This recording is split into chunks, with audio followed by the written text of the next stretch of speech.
నామమున మీకు శుభాది వందనాలు. ఈరోజు మనము ప్రతి విషయంలో కృతజ్ఞతాస్తుతి చెల్లించడం గురించి మాట్లాడుకుందాం. అయితే మనము ప్రతి విషయంలో దేవునికి కృతజ్ఞతాస్తుతులు చెల్లిస్తాం. ఈ కృతజ్ఞతాస్తుతులు చెల్లించడం మనకి దేవుడు ఆ ఒక విధానమును మనకి స్పందించడాన్ని నేర్పించి ఉన్నాడు. అయితే దేవుడు మనకి ఆ విధానం ఎలా నేర్పించి ఉన్నాడు? ఒక సమయంలో దేవుడు 2 చేపలు 5 రొట్టెలు ఇచ్చినప్పుడు దేవుడు మొదటగా తండ్రి దేవునికి కృతజ్ఞతాస్తుతులు చెల్లించి వాటిని ఆశీర్వదించినట్లుగా మనకు కనిపిస్తూ ఉంటుంది. దేవునికి ధన్యవాదాలు చెప్పాడు దేవుడు. అయితే తన స్నేహితుడైన లాజరు చనిపోయి 4 రోజులైనప్పుడు తండ్రి యొక్క దేవుడు సమాధి దగ్గరికి వెళ్ళాడు. ఆ సమయంలో యేసు ప్రభు తండ్రి దేవునికి కృతజ్ఞతాస్తుతులు చెల్లించాడు. తండ్రి, మీకు వందనాలు తెలియజేస్తున్నాను. తండ్రి, మీరు నా మాట విన్నారని, నా మాటలు వింటారని నాకు తెలుసు అని చెప్పి లాజరు బయటికి రా అని యేసు ప్రభు పలికినట్లు మనకు కనిపిస్తుంది. హల్లెలూయా. ఒకవేళ లాజరు అని పేరు పలకకుండా బయటికి రా అంటే చనిపోయిన వాళ్ళు అందరూ వచ్చేవారేమో, అంతే కదా. కానీ దేవుడు లాజరును మాట పలికినందుకు దేవునికే మహిమ. అప్పుడు దేవుడు పలికిన మాటకి లాజరు బయటికి వచ్చినట్టు మనము చూస్తాము. దీనివల్ల మనం తెలుసుకోవాల్సిన విషయం ఏంటి? ఎలాంటి పరిస్థితిలోనైనా కృతజ్ఞతాస్తుతులు చెప్పడము దేవుడు మనకు నేర్పించి ఉన్నాడు. హల్లెలూయా. మనకి కష్టం వచ్చినా, సంతోషం వచ్చినా, ఇరుకు ఇబ్బందు, ఎలాంటి సమస్యలు వచ్చినా మొదటిగా మనము దేవునికి కృతజ్ఞతాస్తుతులు చెల్లించే వారముగా ఉంటున్నాము. అయితే ఈ విధమైన స్తుతులు చెల్లించడము దేవుడు మొదటిగా మనకు నేర్పించి ఉన్నాడు. దేవుడు కూడా తండ్రి దేవునికి ప్రతి విషయంలో కృతజ్ఞతాస్తుతులు చెల్లించడం మనకు కనిపిస్తూ ఉంటుంది. హల్లెలూయా. దేవుడు ఆ విధానాన్ని మనకు నేర్పించి ఉన్నాడు. అప్పటి నుండి మనము దేవునికి, మన యేసు ప్రభుకి ప్రతి విషయంలో మనము కృతజ్ఞతాస్తుతులు చెల్లించి ప్రతి విషయంలో మనము ముందడుగు వేస్తూ ఉంటాము. అయితే మనము ప్రతి విషయంలో దేవునికి మొదటగా కృతజ్ఞతాస్తుతులు చెల్లిస్తూ ఉంటాము. అయితే నేను ఒక ప్రశ్న మిమ్మల్ని వేయాలనుకుంటున్నాను. తండ్రి యొక్క మొదటి స్పందన ఏంటి? తన బిడ్డలమైన మన పట్ల సాతాను కొన్ని కుయుక్తులు చేసినప్పుడు యేసు ప్రభు మన విషయంలో ఎలా స్పందిస్తాడు? ప్రపంచంలో జరుగుతున్న సమస్యలు, అనారోగ్యాలు, దేశాలపై యుద్ధాలు, అల్లకల్లోలాలు, వ్యాధులు, రోగాలు, ఇలాంటివి ఎన్నో హత్యలు, ఇలాంటివి జరిగినప్పుడు దేవుడు ఎలా స్పందిస్తాడు? కీర్తన 2:4లో ఒక మాట వ్రాయబడి ఉంది. ఆకాశమందు ఆసీనుడగువాడు నవ్వుచున్నాడు, ప్రభువు వారిని చూసి అపహసించుచున్నాడు. ఆమేన్. ఆకాశమందు ఆసీనుడగు దేవుడు నవ్వుచున్నాడు, ప్రభువు వారిని చూసి అపహసించుచున్నాడు.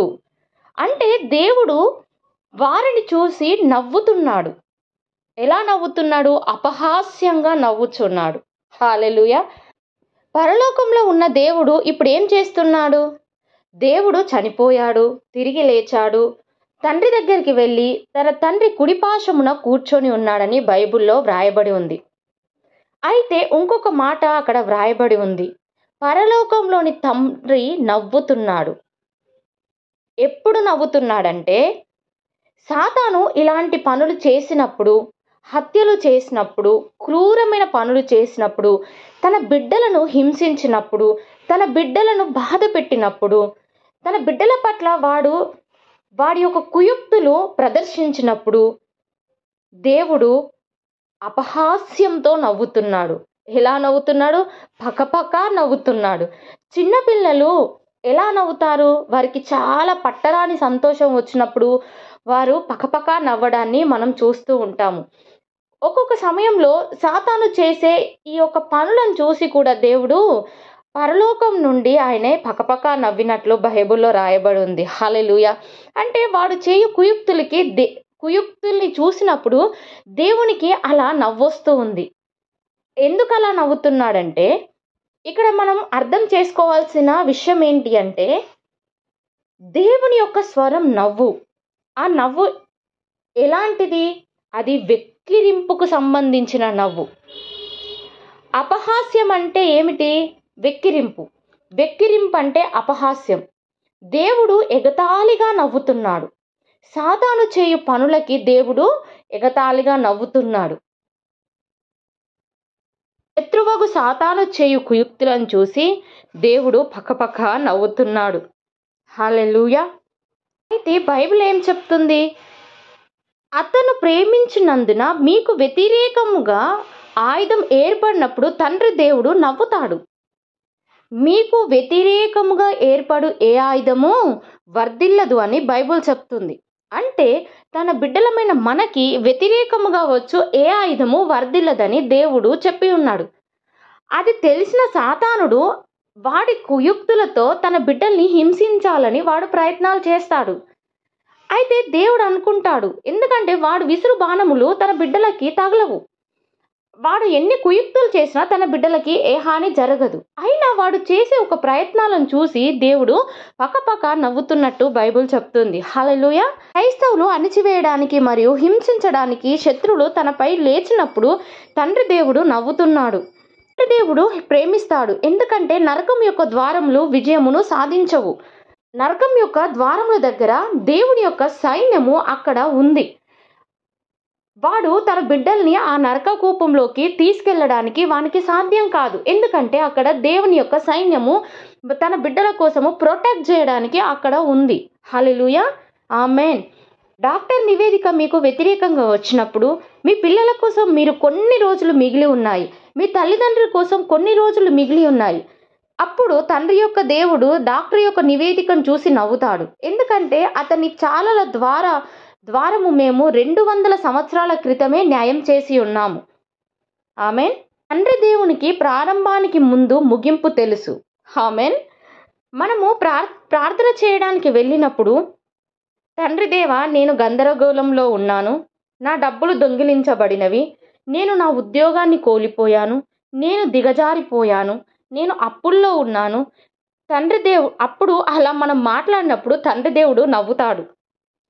ఎందుకంటే మన ప్రభు అయిన యేసుక్రీస్తు యొక్క దయ మనకు తెలిసి ఉన్నది కదా. అది మనకు తెలియదా? అతను ధనవంతుడైనప్పటికీ దేవుడు అతడు పేదరికాన్ని అనుభవిస్తూ ఆయన యొక్క ధనవంతమైన జీవితాన్ని తన బిడ్డలమైన మనకిచ్చి ఉన్నాడు. పేదరికంలో అనుభవించవలసిన మన జీవితాన్ని ధనవంతమైన జీవితాన్ని ఇచ్చిన దేవుడు, మన కోసం రిక్తుడిగా మారిన దేవుడు మన జీవితంలో ఎలాంటి అద్భుతాలైనా చేయగలుగుతాడు కదా. కాబట్టి శత్రువు మన పైకి బాణము విసిరినప్పుడు తండ్రి దేవుడు నవ్వుతాడు. ఎందుకంటే ఆయనకి ప్రారంభానికి ముందే ముగింపు తెలుసు. ఆమేన్.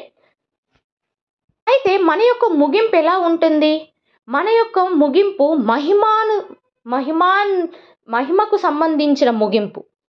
కానీ సాతాను యొక్క ముగింపు అగ్నిలో ఉన్న ముగింపు.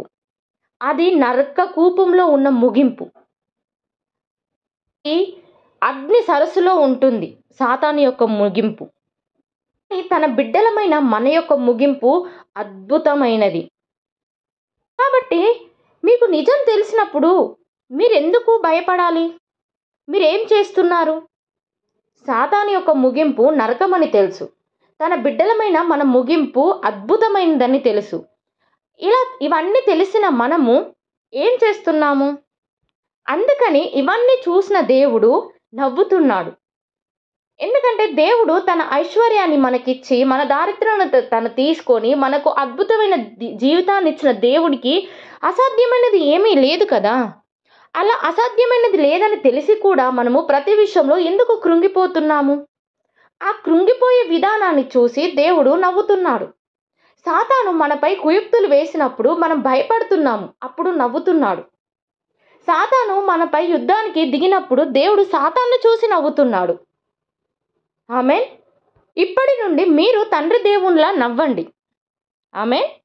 ప్రతిదీ తప్పు జరిగిందని మీరు తెలుసుకున్నప్పుడు, నేను నా జీవితంలో గందరగోళాన్ని చూశాను, నేను తప్పుడు నిర్ణయాలు తీసుకున్నాను, నేను నా ఆరోగ్యాన్ని కోల్పోయాను, నేను నా వివాహాన్ని కోల్పోయాను, నేను నా డబ్బును కోల్పోయాను, నేను నా సమస్తాన్ని కోల్పోయాను. మీరు అలాంటి ఆలోచనలు ఆలోచించినప్పుడు, శత్రువు మీ ప్రతికూల ఆలోచనలు విసిరినప్పుడు, మీకు నిజం తెలుసు కదా, రేపు ఏంటో మీకు తెలిసినప్పుడు, మీ ముగింపు మీకు తెలిసినప్పుడు మీరేం చేస్తారు? మీరు నవ్వుతారు. ఎలా నవ్వుతారు? తండ్రి దేవుడు ఎలాగైతే సాతాను చేయు కుయుక్తులను చూసి పకపక నవ్వుతున్నాడో, అదేవిధంగా మీరు కూడా వాడు చిక్కుల పెట్టు ఒక సమస్యను తెచ్చినప్పుడు, మనకు ముగింపు ఆరంభం తెలిసిన దేవుడు మనం ఎరిగి ఉన్నాం కాబట్టి, మన యొక్క ముగింపు అద్భుతమని తెలిసిన మనము ఇవన్నీ చూసినప్పుడు మనము కూడా పకపక నవ్వుతాము. ఆమేన్. ఈ నోరు నవ్వుతో నిండి ఉంటుంది. ఎలాంటి నవ్వు? చిన్నపిల్లాడి నవ్వు ఏ విధంగా అయితే పకపక వాడు నవ్వుతాడో, ఆ విధంగా మన యొక్క నోరు అలా నవ్వుతో నిండి ఉంటుంది. ఆమేన్. దేవునికి మహిమ కలుగును గాక. కీర్తనలు 37:13 చూసుకున్నట్లయితే, వారిని చూచి ఆయన నవ్వుచున్నాడు. హల్లెలూయా. 13 వారి కాలము వచ్చుచుండుట ప్రభువు చూచుచున్నాడు, వారిని చూచి ఆయన నవ్వుచున్నాడు. ప్రభువు అతన్ని చూసి నవ్వుతున్నాడు. ఎందుకంటే అతడు తన రోజు వస్తుందని దేవుడికి తెలుసు. అతని వద్ద ఎవరున్నారు? సాతాను ఉన్నాడు. యెహోవా వాణ్ణి చూసి నవ్వుతున్నాడు. తన రోజు వస్తుందని దేవుడికి తెలుసు. సాతానుని చూసి దేవుడు పకపక నవ్వుతున్నాడు. కీర్తన 126 1, 2, 3 చూసుకున్నట్లయితే, సియోనుకు తిరిగి వచ్చిన వారిని యెహోవా చెరలో నుండి రప్పించినప్పుడు మనము కలకరిన వారి వలె నుంటిమి, మన నోటి నిండా నవ్వుండెను, మన నాలుక ఆనందగానముతో నిండియుండెను. అప్పుడు యెహోవా వీరి కొరకు గొప్ప కార్యములు చేసెనని అన్యజనులు చెప్పుకొనిరి. యెహోవా మన కొరకు గొప్ప కార్యములు చేసి ఉన్నాడు, మనము సంతోషభరితులమైతిమి. హల్లెలూయా. దేవుడు సియోని యొక్క అదృశ్యాన్ని పునరుద్ధరించినప్పుడు మేము కలగన్న వారి వలె ఉన్నాము. మేము కలగన్న వారిలా ఉన్నాము. మీలో ఎంతమంది కలలు కంటున్నారు?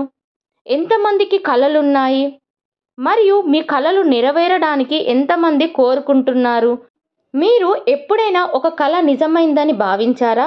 అది వివాహం ఒక కల నిజమైంది.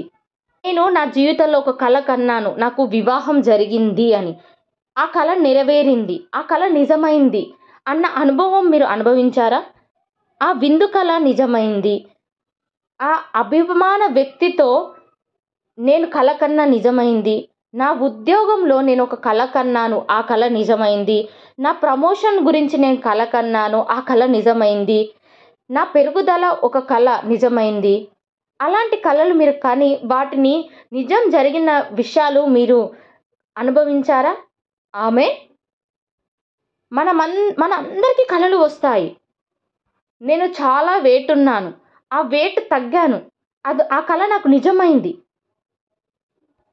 ఇలాంటి కలలు కానీ మీరు ఆ కలలు నిజమవ్వటాన్ని మీరు గ్రహించి ఉన్నారా? కనుక దేవుడు ఇక్కడ మాట్లాడుతున్నాడు. సియోని యొక్క అదృశ్యాన్ని ప్రభువు పునరుద్ధరించినప్పుడు మేము కలగన్న వారి వలె ఉన్నాము. ఎందుకంటే ఇది సియోని యొక్క కథ. వారు చాలా కాలం బందిఖానాలో ఉన్నారు మరియు వారు వారి స్వేచ్ఛ కోసం వేచి ఉన్నారు.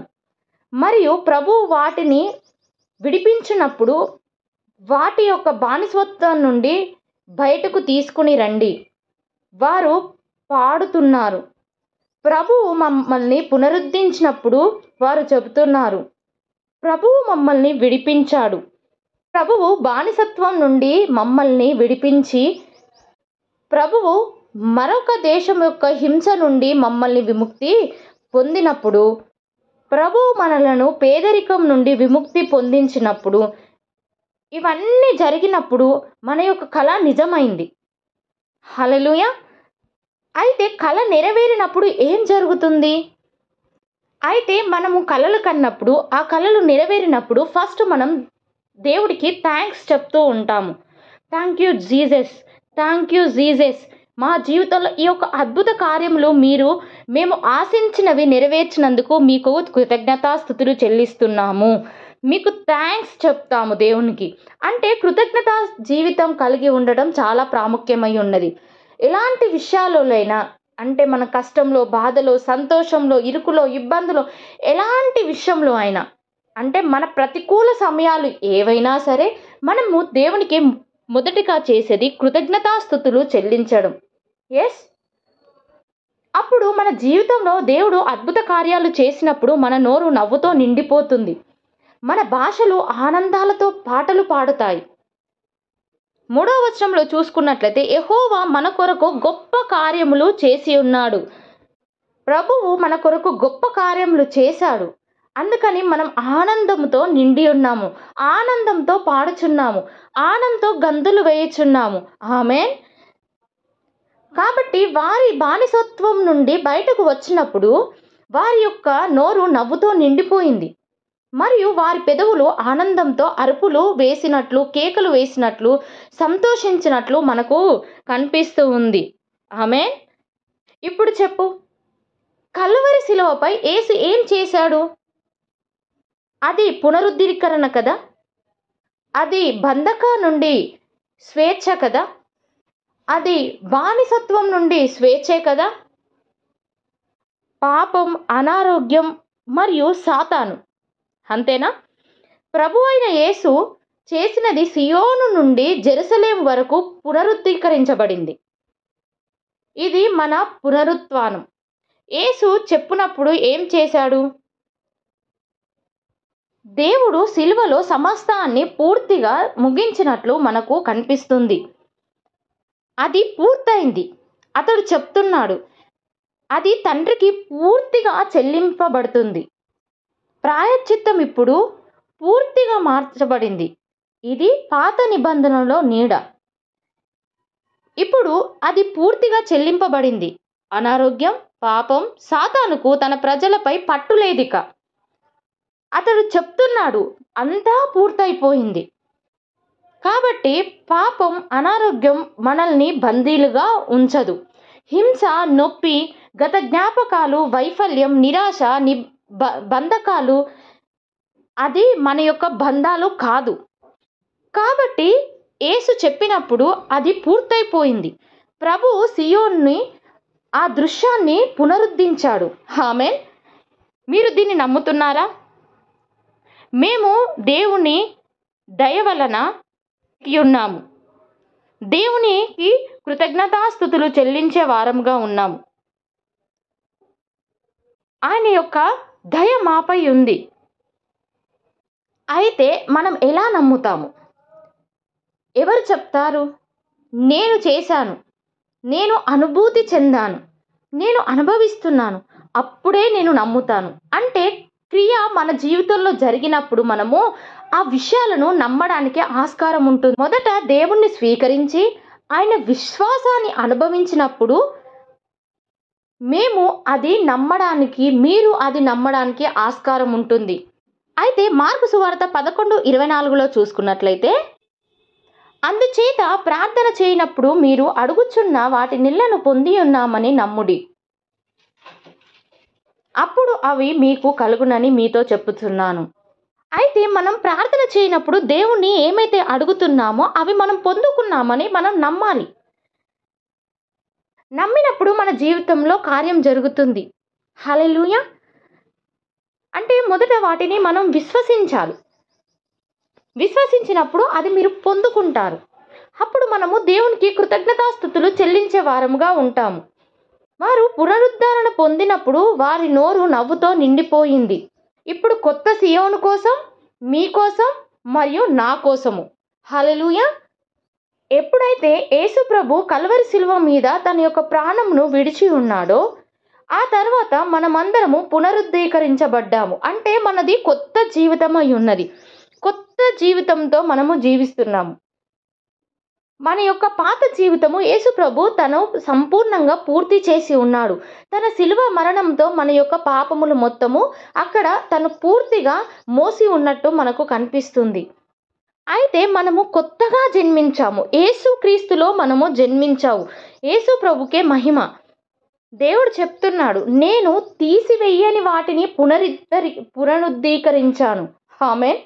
తాను తీసివేయలేనిది ప్రభువు పునరుద్ధీకరించాడు. అతడు మీ డబ్బును దొంగిలించలేదు.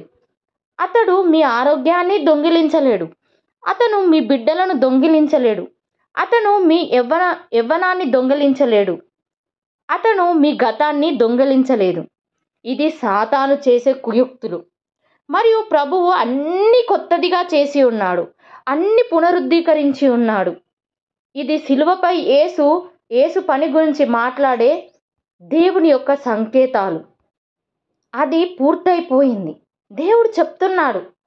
దేవుడు మళ్ళీ చెప్తున్నాడు, నేను పునరుద్ధీకరించాను, దేనిని తీసివేయలేదు. ప్రభువు మీ ఆరోగ్యాన్ని పునరుద్ధీకరించాడు. అయితే మీరు చర్చిని నమ్ముతున్నారా? ప్రభువు మీ యవ్వనాన్ని పునరుద్ధీకరించారని నమ్ముతున్నారా? దేవుడు మీ యొక్క ఆర్థిక వ్యవస్థను పునరుద్ధీకరించాడని నమ్ముచున్నారా? ప్రభువు మీ ఆరోగ్యాన్ని పునరుద్ధీకరించాడని నమ్ముచున్నారా? మీ ఉద్యోగాలని, మీ వివాహాలని, మీ పిల్లలని, ఇవన్నీ దేవుడు పునరుద్ధీకరించారని మీలో ఒక నమ్మకం ఉన్నదా?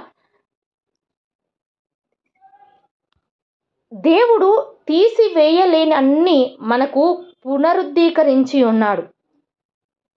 దేవుడు పునరుద్ధీకరించి ఉన్నాడని మీరు విశ్వసిస్తే మీ స్పందన ఏమిటి? మన జీవితంలో దేవుడు అన్ని కొత్తదిగా ఇచ్చాడు. మన పాతది అంటే మన పాత జీవితాన్ని ఆయన తన శిలువలో తీసివేశాడు.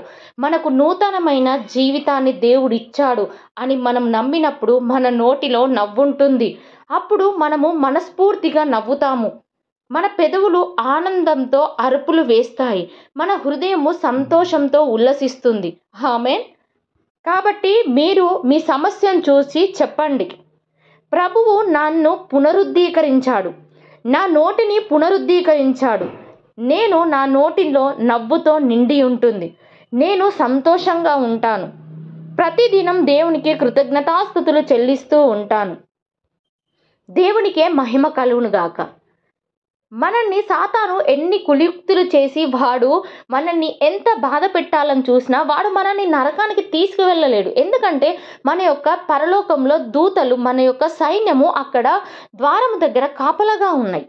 వాడు ఎన్ని కుయుక్తులు చేసినా అది చూసి దేవుడు నవ్వుతున్నాడు ఇప్పటి నుండి. ఎందుకంటే సిలువలో దేవుడు మన కోసం మన పాపభారమును మోసినాడని మనం నమ్మినట్లయితే, మనం ప్రార్థించినవన్నీ పొందుకుంటున్నామని మనం నమ్మినట్లయితే, సాతాను చేయు మన ప్రతి ఒక్క కుయుక్తుని చూసినప్పుడు, మన జీవితంలో బాధలు కలిగినప్పుడు మనము ఆనందంతో నవ్వుతూ ఉంటాము. ఎందుకు నవ్వుతున్నాము అంటే వాడు మనల్ని ఏమీ చేయలేడు. ఆ క్షణం మాత్రమైన సమస్య మనల్ని ఓడించలేదు. ఎందుకంటే దేవుడు ఆరంభానికి ముందే ముగింపును తెలిసిన దేవుడు సమస్తమును ముందే తనకు ఎరిగి ఉన్నవాడు అయి ఉంటున్నాడు. అప్పుడు మనం ఎందుకు భయపడాలి? మనం భయపడాల్సిన అవసరమే లేదు. ఎందుకంటే సమస్తం ఎరిగిన దేవుడు మనకు సహాయకుడుగా ఉన్నాడు. మన యొక్క భారమును, పాపమును, శాపమును, రోగమును సమస్తమును ఆయన సిలువలో మోసి ఉన్నాడు. అంటే మనకు ఎలాంటిది కూడా మనకు అంటదు. ఎలాంటిది మన జీవితంలో ఉండదు. ఎప్పటికున్నా మనకు ఉన్నది మహిమా జీవితము, ఆనందకరమైన జీవితం ఉందని మనకు తెలుసు. తెలిసినప్పుడు ఎందుకు ఈ క్షణం కాలమైన ఒక బాధకు మనం బాధపడాలి? మనం బాధపడకూడదు. ప్రతి క్షణం మనము ప్రభుని పట్టి ఆనందిస్తూ మనము చిన్నపిల్లల వలె పకపక నవ్వుతూ ఉండాలి. బైబుల్ అదే చెప్తుంది. దేవుడు వాడు చేసే కుయుక్తులను చూసి పరలోకం నుండి నవ్వుచున్నాడు. మనం దేవుని వారమై ఉన్నాం కాబట్టి మనం కూడా మన జీవితంలో జరిగే విషయాలను బట్టి మనం నవ్వాలి. అది ఎనీ విషయం, అది ఏ విషయమైనా సరే. హల్లెలూయా. దేవునికి మహిమ కలుగును గాక. ఈ కొన్ని మాటలు దేవుని వినికిడిలో ఆశీర్వదించబడును గాక. ఆమెన్.